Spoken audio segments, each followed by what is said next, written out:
Ravi, that was amazing, and I hope you all can see what value this organization is bringing for the IIT community.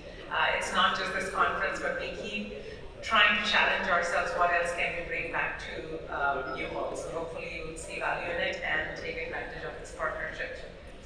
Next up is, let me change the slides. Next up is the lightning talks, and this is my favorite part of the conference. So I forgot to mention earlier that the topic of our conference is science and technology for social well-being. And the three lightning talks that we are bringing to you are very much aligned with those ideas. I'm going to introduce all the three speakers, and then they will come up one after another and share, like I said, their wisdom with you in precisely 10 minutes in a TED style talk. So first up is Sujit Saraf. I think most of us know who he is, but maybe some of you don't know is that he's an engineer by training. He's an IITian as well. He's a writer, an actor, and a director. He received an engineering degree from IIT Delhi and a PhD from Berkeley. He has conducted research for NASA, taught at IIT, and worked as a space scientist in California. And then after all that, he decided to take a leap into something he was passionate about. And in the mid-90s, he, along with his friend, built the Naatak theater company that all of us have had the privilege to see many amazing productions of. So hopefully he'll shed some light on that. After that, we will hear from Joe Fernandez, who is the co-promoter of Bioman Technologies for wet waste management. He is also the CEO of Mukti Lifestyle Private Limited, where he mentors and advises a portfolio of smart technologies. He is dedicated to businesses that drive social impact based on his 25 years of industry experience. He has created eWill Solutions, which is a smart real estate platform for total environment and a design-centered real estate firm. He has also built the Everest Research Institute. Joe holds a bachelor's degree from IIT Kharagpur and an MBA from IIM Calcutta. Last but not the least, we'll have Karthik Kilachan, who's the CEO and founder of BPO ITO Forum, the leading interface platform for enabling vendor and client interaction in the offshoring domain for mid and large cap companies. He has also initiated a social entrepreneurship venture in India called Head Held High to provide training to underprivileged youth in rural India so they can be better employed. He's also the co-founder of Tasty Bite. I will let him talk a little more about that because I don't want you guys to get distracted with food, which is not here yet till the next break. Mr. Kilachan holds an MS in Electrical Engineering from Cornell, an MBA from UC Berkeley, and an Advanced Management Program degree from NCR, France. So please give them a warm round of applause, and let's get started with Sujit first, followed by Joe and Karthik. And post the TED Talks, these lightning speakers, we will have a little break. So I'll come and talk more about that after the talks. Thank you.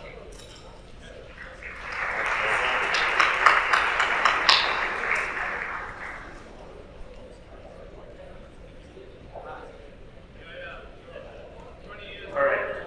Oh wait, I'm mic'd, right? You guys can hear me. So you need this pointer only to give me a minute. Okay, perfect. All right. My talk is going to be quite different from the ones you are likely to hear in other parts of this conference. So maybe I'll start with a little poll. Most of us, I think all of us probably are techies here, many are IITians.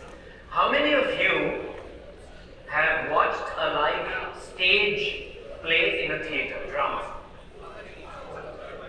That's very nice.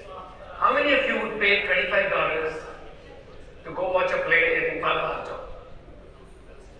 Slightly smaller number. That's cool. So actually, it's very gratifying to see so many of you actually watch plays. Let me give you a little bit of my own history in this business. Not my techie history. I'm from IIT. I'm from Berkeley. I have a PhD in autonomous cars, the usual stuff. When I was a grad student at Berkeley, my closest friend from IIT was a grad student at Stanford, and we said it would be nice to do something in addition to our day business. So we staged a play. This was on February 16, 1996. We staged, for those who follow a little bit of Indian theatre, the Hindi version of a Marathi play, Vijay Tendulkar's Shantata Kot Chalu Hai.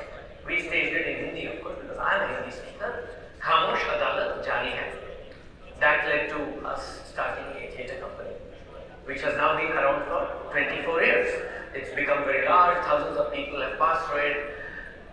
number of people in the usual Bay Area techie companies, the Googles and the Facebooks, the SAPs and Oracles, are part of our theatre company, and we have staged, right now, our 70th production, I think, is on stage. In fact, it's on stage today in Palo Alto, so I'll plug it. If you want to watch a play in a few hours, there's a show in Palo Alto.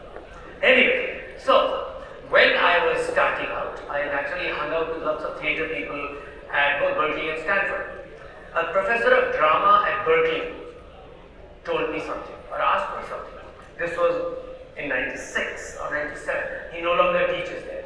He said, when we need software, we want to write code, we go to software engineers. When we need a knee surgery, we go to an orthopedic surgeon. When we need a bridge, we go to a civil engineer. Why don't we go to theatre people when we want to do plays? In other words, of course, he was making a very self-serving argument. He was saying, why are people like you getting into all this? Well, there are people who spend their whole lives studying theatre and who've got PhDs in theatre, who've waded into theatre, spent all their lives thinking about it, read plays, stage plays. The subtext of what he was saying was that you guys can't possibly do a good job and you're going to ruin theatre. So, I figured, if I ask the question, is theatre good for techies? Most people will say, yeah, it's good for techies. I know, left side, right side brain, you can do your startup and you can do autonomous cars, but also have some fun on the side. So I think most people would agree that theatre is good for techies. But the bigger question is, are techies good for theatre? Okay, so I turned it around. I took his criticism to heart. We have staged 70 unique productions over 24 years. We've probably done 500 shows. Every year, 15,000 people probably watch our plays. So more than 100,000 people have watched our productions. More than 1,000 techies have passed through my theatre company. And every time I go to a theatre in Palo Alto and watch one of our productions, I ask myself the question, are techies good for theatre? Am I damaging theatre? Not is it good for me? Of course it's good for me. Theatre is good for techies. But are techies good for theatre? Now, there is no clear answer, so I thought I will show you a set of pictures. Here's my point. It's extremely difficult to answer the question, are the plays I am doing, my company is doing, any good? Because there is a lot. There are many ways of judging a play. A play is an idea. A play often makes a point. A play often sets a mood. A play often leaves an aftertaste. And much can be said about whether a play was a work of art. Those are very difficult questions to answer. And certainly, I cannot show you a play on this stage anyway right now. So, I am going to judge a play using a very narrow yardstick, at least for now, which is what does it look like on stage? In other words, what are its production values? What is its set like? I'm saying this with the full understanding that you can't judge a play by its set. But yeah, that's all I can show you. So, I'm going to show you a series of pictures of our sets, my sets, from 1996 to 2019. And as we go along, I'll make some comments. Alright. So, everybody agrees theatre is good for techies? Are techies good for theatre? This is our first set. That is February 16, 1996. It's very amateurish. You can see pretty bad looking wooden frames with cardboard stuck on them. Okay? If you have watched many plays, you will realize that that is the kind of set people who are putting on their first Diwali show make. And that's basically what I was doing. I was putting on my first Diwali show. Moved on. You can see we built a chai stall in 97 or whatever it is, pan stall, and it is just that. It is a platform with little sticks on it. Nothing very original. We became a little more sophisticated. You can see we started putting electric fans and lights, which of course work. This was the time, by 1999, we began to build walls. That doesn't mean it's a good set, but it does mean we began to build self-standing walls. I'm jumping a little. We decided to forget about sets, and you can see that that's actually me. You can see that we did plays in rooms. That, by the way, is ICC, for those who know. Alright? We became a little more sophisticated. We began to put trees on our stage. You can see that pretty stylishly designed tree. It's not a real tree, of course. It doesn't even look like a real tree. And you will notice that it is lit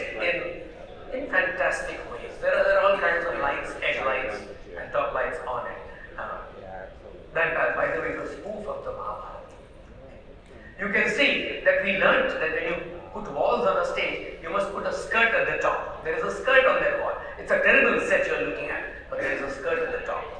Okay? We began to learn that you must cover up the floor of the stage, otherwise it reflects too much light. I chose this photo because part of the floor is covered and part of it is not. We began to build platforms which can bear loads. You can see that actress is standing on a platform. We began to build imaginative sets. This entire set has a bunch of typewriter keys hanging all over the place. We began to build minimalist sets. Look at the flowers, colorful flowers which pop in a set which has no background. This is where we are becoming a little more imaginative and artistic.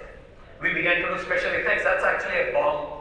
I don't have the time to describe that funky kind of bomb. That's a bomb exploding on stage. That's actually me tied up there. But you can actually see there's a bit of a fire there which was perhaps breaking the law, but anyway.